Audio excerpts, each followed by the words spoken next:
warnings. Stay tuned to NOAA weather radio, commercial radio, and television outlets or internet sources for the latest severe weather information. Repeating, tornado watch number 447 remains in effect until 9 p.m. Eastern Daylight Time for the following counties in Ohio: Ashtabula, Cuyahoga, Erie, Geauga, Lake, Lorain, Medina, Portage, and Summit, and the following marine locations: Avon Point to Conneaut, and Lake Erie from Geneva on the lake to Conneaut beyond 5 miles from shore. There we go.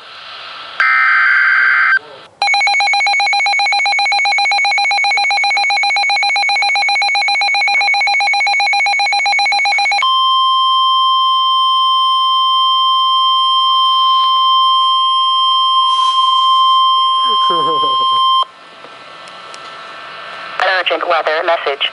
The National Weather Service in Cleveland has issued a severe thunderstorm warning for northern Lorain County, Cuyahoga County, Lake County until 9 p.m. Eastern Daylight Time.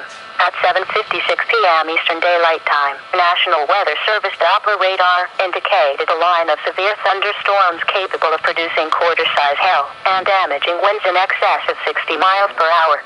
These storms were located along a line extending from 24 miles north of Avon Lake to 10 miles northwest of Avon Lake to Vermilion, and moving east at 30 miles per hour. Locations impacted include Lorain, Elyria, Cleveland, Painesville, Amherst, Avon Lake. This is a dangerous storm. Seek shelter inside now and stay away from windows. Repeating, a severe thunderstorm warning has been issued until 9 p.m. Eastern Daylight Time for the following counties in Ohio: Cuyahoga, Lake, and Lorain. Don't hurt yourself. Oh my God.